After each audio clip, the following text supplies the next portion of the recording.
ప్రధాని మోదీ పర్యటనకు సరిగ్గా ఒక్కరోజు ముందు రాజస్థాన్లో హెచ్పిసిఎల్ ఆయిల్ రిఫైనరీలో ఒక పెద్ద పేలుడు సంభవించింది. అయితే ఈ పేలుడు వెనక ఉగ్రవాద కుట్రకోణం కూడా దాగి ఉండవచ్చు అనేటువంటి అనుమానాలు వ్యక్తమవుతున్నాయి. దీనికి కారణం ఏంటంటే కొద్ది రోజుల కిందటే వేదాంత ఛత్తీస్గఢ్లో కూడా ఒక పవర్ ప్లాంట్లో కూడా పెద్ద ప్రమాదం సంభవించింది. ఈ ప్రమాదంలో 21 మంది చనిపోయారు. దీని వెనక ఉగ్రవాద కోణం ఉంది అనడానికి అనుమానాలు ఎందుకు కలుగుతున్నాయి అంటే ఈ మధ్యకాలంలోనే వేరు దేశాల్లో అమెరికా, మెక్సికో, ఈక్వెడార్, ఇలా తాజాగా ఇరాక్లో కూడా జరిగింది. ఇరాక్లో కూడా ఇలాంటి ప్రమాద సంఘటనలు జరిగాయి, పేలుళ్లు సంభవించాయి. ఏం జరుగుతోంది అసలు? దీని వెనక డీప్ స్టేట్ హస్తం ఉందా, లేకపోతే పాకిస్తాన్ నుంచి గతంలో బెదిరింపులు వచ్చాయి కాబట్టి పాకిస్తాన్ ఏమైనా వెనకుండి చేయిస్తోందా? అసలు ఏం జరుగుతోంది తెలుసుకునే ప్రయత్నం చేద్దాం. నాతో జాయిన్ అవుతున్నారు రిటైర్డ్ కల్నల్ డిఫెన్స్ ఎక్స్పర్ట్ వివి రావు గారు. రావు గారు నమస్తే అండి. నమస్తే రావు గారు, ఇది చాలా అనుమానాలు ఉన్నాయి. మోదీ గారు వెళ్ళడానికి సరిగ్గా ఒకరోజు ముందు ప్రారంభం చేయాలి 21వ తారీఖున, 20వ తారీఖున ఈ పేలుడు సంభవించింది. మీ అబ్జర్వేషన్ ఏంటి సార్? ఇనీషియల్గా కేవలం టెక్నికల్ ఫెయిల్యూరు, నిర్లక్ష్యము ఇది కొత్తగా పెట్టిన ఫ్యాక్టరీ అండి. జనరల్ గా 80,000 crores ఇన్వెస్ట్మెంట్ తోటి హిందుస్థాన్ పెట్రోలియం పెట్టిన ఫ్యాక్టరీ పచ్పత్రా అని బలోత్రా అన్న దగ్గర జోధ్పూర్ కి కొంచెం దూరంలో ఉంటుంది. ఒక 20-30 సంవత్సరాల క్రితం ఈ ఏరియాలో మనం క్లాత్ డైయింగ్ చేయించేవాళ్ళం. ఇప్పుడు కూడా బలోత్రా అన్నది క్లాత్ కి చాలా ఫేమస్ ఏరియా. అది బార్మేర్ రూట్ లో ఉంటుంది. ఈ ఏరియాలో ఫ్యాక్టరీ పెట్టడం వల్ల ఏంటంటే అక్కడ కేర్ దగ్గర నుంచి చాలా చోట్ల ఆయిల్ ఫైన్స్ దొరికింది. దాన్ని ఇమ్మీడియట్ విసినిటీలో రిఫైన్ చేసి సప్లై చేసుకోవడానికి వీళ్ళకి ఫ్యాక్టరీ పెట్టడం జరిగింది. అయితే మనకు అనుమానాలు ఎందుకు వస్తున్నాయంటే జస్ట్ 1 day ముందర, ఇంకా ఫ్యాక్టరీ మొదలు పెట్టక ముందే ఫైర్ యాక్సిడెంట్ జరగడం ఒకటి. తర్వాత రెండోది ఏంటంటే 1 సంవత్సరం నుంచి అసీం మునీర్ గారు ఇచ్చిన స్టేట్మెంట్లు జామ్నగర్ లో ఉన్న మన రిఫైనరీస్ ని, ఆయన గుజరాత్ అన్నారు కానీ గుజరాత్ లో ఉన్న రిఫైనరీస్ ని టార్గెట్ చేస్తామని చాలా స్పష్టంగా చెప్పారు. అదే దృష్టికోణంలో కొంచెం భిన్నంగా చైనా పాకిస్తాన్ కి వార్నింగ్ ఇచ్చింది. ఎందుకంటే ఆపరేషన్ సింధూర్ తర్వాత ఇప్పుడు ప్రస్తుతం కంటిన్యూ అవుతుంది. అందులో భాగంగా మనం సింధు నదీ జలాలని స్తంభింపజేస్తామని బెదిరిస్తుంది పాకిస్తాన్, టెర్రరిజం ఆపు చేయకపోతే. అందులో కొన్ని పాకిస్తాన్ స్టేట్మెంట్లు వచ్చాయి, మన డ్యామ్స్ అన్నింటినీ పాడు చేస్తామని. ఈ 5 నదుల మీద ఏదైతే డ్యామ్స్ ఉన్నాయో వాటి మీద పాడు చేస్తాం. చైనా పబ్లిక్ లో 3 వార్నింగ్స్ ఇచ్చింది పాకిస్తాన్ కి. మీరు ఇండియాలో ఉన్న డ్యాముల్ని పాడు చేయొద్దు, అది మీకే చెడు జరుగుతుంది అని చెప్పి వార్నింగ్ ఇవ్వడం జరిగింది. అంటే ఏంటంటే మన ఇంటెలిజెన్స్ అసెస్మెంట్ ఏమవుతుందంటే చైనా వార్నింగ్ ఇచ్చిందంటే ఏదోటి ప్లానింగ్ లో ఉంది పాకిస్తాన్, అది వాళ్ళకి తెలియడం వల్ల ఇటువంటి వార్నింగ్ ఇచ్చింది. ఎందుకంటే మనం చైనాలో కూడా సిమిలర్ గా చేసే అవకాశం ఉంది బ్రహ్మపుత్ర నది మీద ఎస్పెషల్. సో ఆ విధంగానే ఉండొచ్చు, లేకపోతే వాళ్ళకి అట్లీస్ట్ ఏదోటి ఐడియా వచ్చింది. ఎట్టి పరిస్థితుల్లోనూ Pakistan last operation Sindoor May 10th close అయిన తర్వాత బై అక్టోబర్ వాళ్ళ స్ట్రాటజీ మార్చినట్టు రిపోర్ట్స్ వస్తున్నాయి. అందులో భాగంగా ఉమెన్స్ వింగ్ ఒకటి ఆర్గనైజ్ చేసి ఉమెన్స్ టెర్రరిస్ట్ని, అంటే ఎడ్యుకేటెడ్ పీపుల్ని లైక్ ఇన్ఫర్మేషన్ కంపెనీస్ టీసీఎస్లో నాసిక్లో పట్టుకోవడం, తర్వాత డాక్టర్స్, చైన్ ఆఫ్ డాక్టర్స్ని రైట్ ఫ్రమ్ ఢిల్లీ నుంచి లక్నో, తర్వాత బియాండ్ బీహార్ వరకు పట్టుకోవడం, ఇవన్నీ చూస్తుంటే చేంజ్డ్ టార్గెట్స్ కనిపిస్తున్నాయి, చేంజ్డ్ మెథడాలజీ ఇవన్నీ కనిపిస్తున్నాయి. అందులో భాగంగా ఏమన్నా సపోర్టాజ్ చేశారా? ఎందుకంటే ఇప్పుడు గవర్నమెంట్ అధికారిక ప్రకటన కూడా ఏది బయటకు రాలేదు. ఎన్ఐఏ ఏటీఎస్ కూడా దీని మీద దర్యాప్తు చేస్తున్నట్టుగా సమాచారం వస్తుంది. జస్ట్ జరిగి 48 గంటలు దాటింది కొంతవరకు. సో ఇన్వెస్టిగేషన్ రిపోర్ట్స్ రావాలి. దీనితో పాటుగా అంతకుముందు కొన్ని నెలల క్రితం మనకి ఒక ఇస్రో దాంట్లో ఒక యాక్సిడెంట్ జరిగింది. దాన్ని కూడా ఆ రోజుని ఎన్ఎస్ఏ గారు కొన్ని రోజుల తర్వాత దాన్ని విజిట్ చేయడం జరిగింది. దానిలో సబోటాజ్ యాంగిల్, ఎందుకంటే పాకిస్తాన్కి సబోటాజ్ అన్నది చాలా ఇష్టం, అది మనం గమనించాం. ఇంకా ఇంటర్నేషనల్, ఇది మన నైబర్హుడ్ లో జరుగుతుంది. ఇంకా ఇంటర్నేషనల్ గా చూస్తే ఇరాన్ హార్మోజ్ జలసంధిని న్యూక్లియర్ వెపన్ కంటే ఎఫెక్టివ్ గా వాడగలుగుతుంది. ఈ రోజుని మొత్తం అమెరికాని స్తంభింప చేయగలిగింది దాన్ని కంట్రోల్ చేయడం వల్ల. ఇది ఎప్పుడు జరుగుతుందని చెప్పి ఏ కంట్రీ ఇటువంటి పరిస్థితులను ఊహించలేదు. ఏ వార్ గేమ్ లో కానీ ఏ సిమ్యులేషన్ లో కానీ ఇటువంటిది ఎప్పుడు ఊహించలేదు. మొత్తం ప్రపంచానికి సప్లై అవుతున్న 20% ఆయిల్, తర్వాత సల్ఫర్, నైట్రోజన్, తర్వాత ఇటువంటి కండిషన్స్ అన్ని స్తంభించిపోయాయి జస్ట్ హార్మోజ్ జలసంధి. అది ఇప్పుడు కౌంటర్ చేయడానికి యుఎస్ఏ చేస్తున్న ప్రయత్నాల్లో మిడిల్ ఈస్ట్ దేశాలని ఇరాన్ హెచ్చరిస్తోంది. ఏమని, మీ ఎనర్జీ సెక్టర్స్ ని అమెరికాకి సపోర్ట్ ఇస్తే మేము డ్యామేజ్ చేసే ప్రసక్తి ఉంది. అమెరికా మా మీద ఫిజికల్ అసాల్ట్ చేస్తే మేము మీ ఎనర్జీ సెక్టర్ మీద దాడి చేస్తాము. అందువల్ల ప్రపంచంలో మొత్తం అందరికీ ఎనర్జీ సెక్టర్ మీద విపరీతమైన ఇప్పుడు ఒక భావన కలుగుతుంది.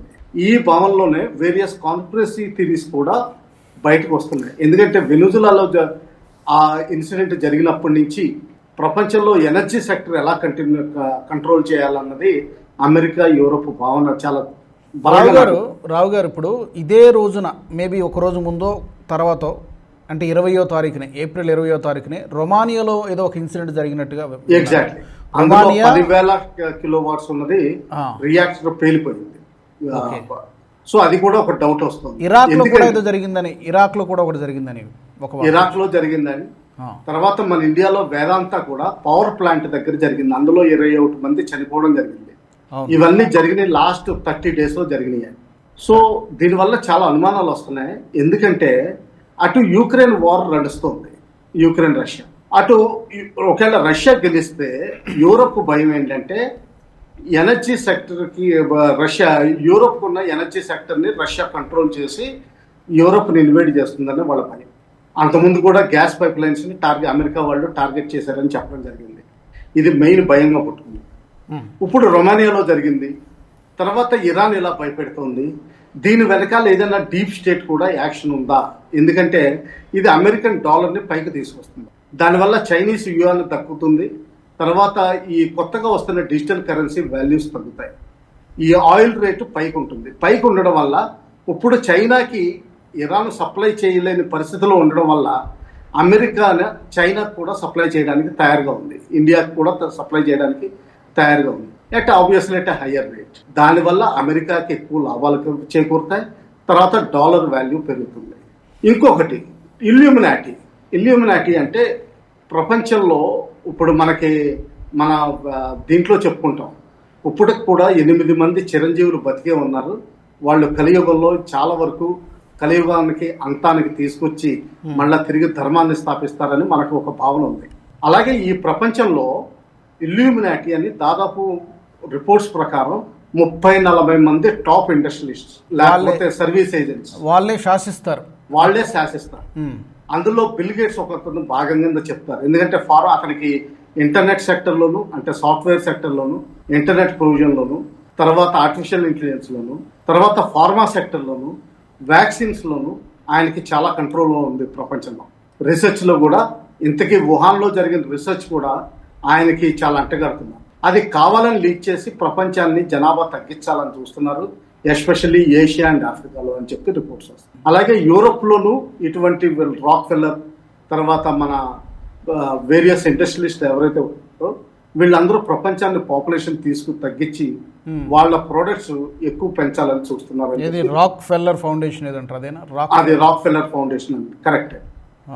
తర్వాత మనకి ఫోర్డ్ కంపెనీ ఒకటి ఉంది. ఫోర్డ్ కంపెనీ కూడా చాలా వరకు మిగతా దేశాల్లో చాలా ప్రాజెక్ట్స్ కి హ్యాండిల్ చేస్తుంది ఫైనాన్సెస్. సో ఇటువంటి ఎన్జిఓస్ ద్వారా ఇల్యూమినాటీ ప్రపంచాన్ని కంట్రోల్ చేస్తున్నారు. అంటే ఒకవేళ డెమోక్రసీస్ గవర్నమెంట్స్ ఉన్నా కానీ వాటిని కంట్రోల్లోకి తీసుకుంటున్నారు అన్నది ఒక భావన కూడా చాలా ఉంది. కారణాలు లేకపోలేదు దానికి. ఎందుకంటే బిల్ గేట్స్ గారు ఫిలాంథ్రఫిస్ట్ అని చెప్పుకుంటారు. ఆయన ఇన్వెస్ట్ చేసేది అన్ని ఫార్మా కంపెనీస్, వ్యాక్సిన్స్. తర్వాత అంటే ఏంటంటే ఆయన ప్రొడక్ట్స్ ఎన్జిఓ కింద ఇన్కమ్ ట్యాక్స్ బెనిఫిట్ తీసుకుంటూ ప్రపంచానికి కొత్త మందులు అమ్మాలని చూస్తున్నారు. అలాగే జాన్సన్ కంపెనీ ఉంది. స్టార్టింగ్లో మనకి యుఎస్ఏ చాలా ప్రెషరైజ్ చేసింది కోవిడ్ టైంలో, వాళ్ళ వ్యాక్సిన్స్ తీసుకున్నాం. మనం కోవిషీల్డ్ తీసుకున్నాం. మనం తర్వాత సొంతానికి కోవాక్సిన్ తయారు చేసుకున్నాం. కోవిషీల్డ్లో ఎంఆర్ఎన్ఏ వాడడం బట్టి, అలాగే జాన్సన్ వాటిల్లో కూడా ఎంఆర్ఎన్ఏ వాడడం బట్టి చాలా మందికి విపరీతంగా హార్ట్ అటాక్స్ వస్తున్నాయి. నిన్న మొన్న ఒక ఇన్ఫ్లుయెన్సర్, ఫ్యాషన్ ఇన్ఫ్లుయెన్సర్ కూడా 31 years పోవడం జరిగింది. ఇదంతా ఏంటంటే ఇల్యూమినాటీ ఎఫర్ట్స్ అని కూడా వస్తున్నాయి. ఇది కాన్స్పిరసీ థియరీస్ కానివ్వండి. కానీ ఒకటి మాత్రం నిజం, నిజంగా ఈరోజు ఎనర్జీ సెక్టర్ని మిడిల్ ఈస్ట్లో ఫోకస్ చేసి కంట్రోల్ చేస్తే హార్ముజ్ జలసంధి ద్వారా అయినా సరే, ఇప్పుడు హార్ముజ్ జలసంధిలో ఇరాన్ బ్లాకేడ్ చేయడం వల్ల అమెరికా కౌంటర్ బ్లాకేడ్ చేసింది. ఆ కౌంటర్ బ్లాకేడ్ చేసి కార్కివ్ని కూడా డిసేబుల్ చేసి పడేసి 95% ఇక్కడ ఇరాన్ export. మీరు చెప్పినట్టుగా ఒకటి ఈ 3 పాసిబిలిటీస్ డెఫినెట్గా ఉన్నాయి. ఇప్పుడు చెప్పారు ఇల్యూమినాటి ఈ థీరీ, ఇది చాలా ప్రమాదకరం. ఆ అవకాశం చాలా ఉంది. డీప్ స్టేట్ కూడా ఉండి ఉండవచ్చు, దాన్ని మనం రూల్ అవుట్ చేయలేం.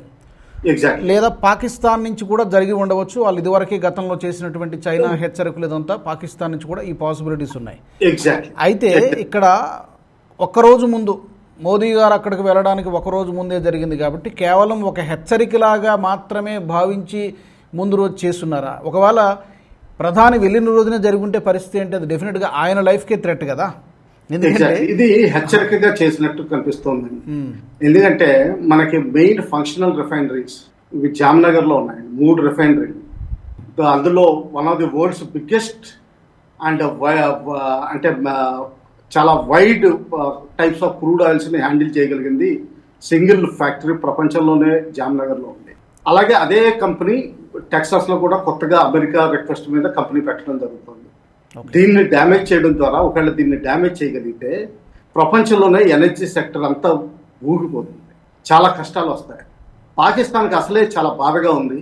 ఎందుకంటే వాళ్ళల్లో రేషన్ నుంచి మొదలు పెట్టారు. అంటే పెట్రోల్, కెరోసిన్ ఇటువంటి ప్రొడక్ట్స్ అన్ని మంత్కి ఎంతవరకు డ్రా చేయొచ్చో మీకు లిమిట్ పెట్టారు. తర్వాత విపరీతంగా రేట్లు పెంచేశారు. స్కూల్స్ ఇవన్నీ పనిచేయకుండా work from home and learn from home schemes తీసుకొచ్చారు. ట్రాన్స్పోర్ట్ ఫ్లయింగ్ తగ్గించేశారు. సో ఆ బాధతోటి ఇండియా మీద కూడా చేసే చాలా అవకాశాలు కనిపిస్తున్నాయి.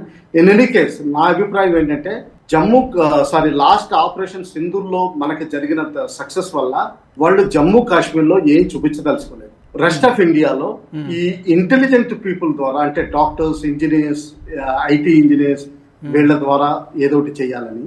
తర్వాత ఏంటంటే మన ఇన్ఫ్రాస్ట్రక్చర్ మీద దెబ్బతీయాలని చూస్తున్నాం. మన ఈ మధ్యన ఈ లాస్ట్ మంత్ యుద్ధం చూస్తే Israel plus America Iran infrastructure మీద తీవ్రంగా దాడి చేసింది. అలాగే ఇరాన్ కూడా మిడిల్ ఈస్ట్ లో కౌంటర్ అటాక్ చేసినప్పుడు అమెరికన్ బేసెస్ మీద, అమెరికన్ ఇన్ఫ్రాస్ట్రక్చర్ మీద, అంటే విమానాలు దిక్కుండా వాళ్ళ రెడార్స్ ధ్వంసం చేయడం, వాళ్ళ విమానాలు గ్రౌండ్ మీదే ధ్వంసం చేయడం, ఇది కొత్తగా పుట్టుకొస్తున్న ట్రెండ్. సో ఇది మనం ఆలోచించాల్సింది. నెక్స్ట్ మేజర్ అటాక్ జరిగితే పాకిస్తాన్ సైడ్ నుంచి అది క్లాసికల్ పహల్గాం టైప్ అటాక్ కాకుండా ఇటువంటి ఇన్ఫ్రాస్ట్రక్చర్ మీద జరిగే అవకాశాలు చాలా కనిపిస్తాయి. మనం చాలా జాగ్రత్తగా ఉండాలి. దీన్ని ఇంటెలిజెన్స్ పార్లెన్స్ లో సబోటాజ్ అంటారు. అంటే ఏంటంటే వేరే వాళ్ళ బ్రిడ్జెస్ కానీ, ఎనర్జీ ఇన్ఫ్రాస్ట్రక్చర్ కానీ, ఎలక్ట్రిసిటీ గ్రిడ్స్ కానీ, వాటర్ సప్లై సిస్టమ్స్ కానీ, రైల్వే ఇన్ఫ్రాస్ట్రక్చర్ కానీ ఆల్రెడీ చాలా రోజుల నుంచి చూస్తున్నాం. కొంతమంది రైల్వే ట్రాక్స్ మీద రాళ్లు అటువంటివి పెట్టి ఏమన్నా డ్యామేజ్ జరుగుతుందో అని చెప్పి ఆలోచిస్తున్నాం. ఇటువంటివి కూడా జరిగే అవకాశాలు ఎక్కువ ఉన్నాయి. జాగ్రత్తగా. కరెక్ట్, మీరు అన్నది 100% మరి ఎన్ఐఏ విచారణలో ఏం తేలుస్తుంది? ఏటీఎస్ యాంటీ టెర్రరిస్ట్ స్క్వాడ్ కూడా రంగంలోకి దిగింది కాబట్టి ఈ దిశగా ఈ అన్ని యాంగిల్స్, అన్ని కోణాలు ఉన్నాయి, అన్ని అవకాశాలు కూడా ఉన్నాయి. తోసిపుచ్చలం అప్రమత్తంగా ఉండాల్సినటువంటి సమయం అయితే కనిపిస్తోంది. రావు గారు, చూద్దాం. విచారణ తర్వాత మళ్ళీ మనము మాట్లాడుకోవాల్సి ఉంటుంది. ఏ కాన్స్పిరసీ థియరీ ఉంది, దీని వెనక ఎవరున్నారు, ఇవన్నీ కూడా. Anyway, thank you very much Rao గారు, థ్యాంక్ యూ వెరీ మచ్. మరి తాజాగా రాజస్థాన్లో జరిగినటువంటి ఈ పేలుడు సంఘటన వెనక ఉగ్రవాద కోణం ఉన్నదా అనేటువంటి దిశగా ప్రస్తుతం విచారణ జరుగుతోంది. ఎన్ఐఏ అలాగే ఏటీఎస్ సంయుక్తంగా విచారణ చేస్తున్నాయి. ఈ మధ్యకాలంలో జరిగినటువంటి వేదాంతలో జరిగినటువంటి సంఘటన కావచ్చు, ప్రపంచవ్యాప్తంగా వివిధ దేశాల్లో జరిగినటువంటి సంఘటనలు చూస్తే డెఫినెట్గా దీని వెనక ఏదో ఈ కనెక్టింగ్ ద డాట్స్ లాగా ఈ సంఘటనలన్నింటినీ కూడా కలిపి చూస్తే దీని వెనక ఏదో పెద్ద నెట్వర్క్ పనిచేసేటువంటి అవకాశం లేకపోలేదు. అది ఇల్యూమినాటియా, డీప్ స్టేటా, లేకపోతే ఇంకేదైనా ఉగ్రవాద సంస్థ పనిచేస్తుందా అనేది తెలియాల్సినటువంటి విషయం. మరి ఈ ఎపిసోడ్కి సంబంధించి మీ వాల్యుబుల్ ఫీడ్బ్యాక్ని, స్పందనని తప్పకుండా కామెంట్ సెక్షన్లో తెలియచేయండి. వచ్చే ఎపిసోడ్లో మళ్ళీ మనం మరొక ఇంట్రెస్టింగ్ టాపిక్తో మళ్ళీ మీ ముందుకు వస్తాను. జై హింద్. ఈ వీడియో మీకు నచ్చినట్టయితే లైక్ చేయండి, 10 మందికి షేర్ చేయండి. అలాగే కామెంట్ల రూపంలో మీ అభిప్రాయాలను మాతో పంచుకోండి. Nationalist hub group of channels ను సబ్స్క్రైబ్ చేసుకుని తెలుగునాట జాతీయవాద జర్నలిజాన్ని ప్రోత్సహించండి. ఈ వీడియో కింద ఉన్న బెల్ ఐకాన్ పై క్లిక్ చేయడం మర్చిపోవద్దు.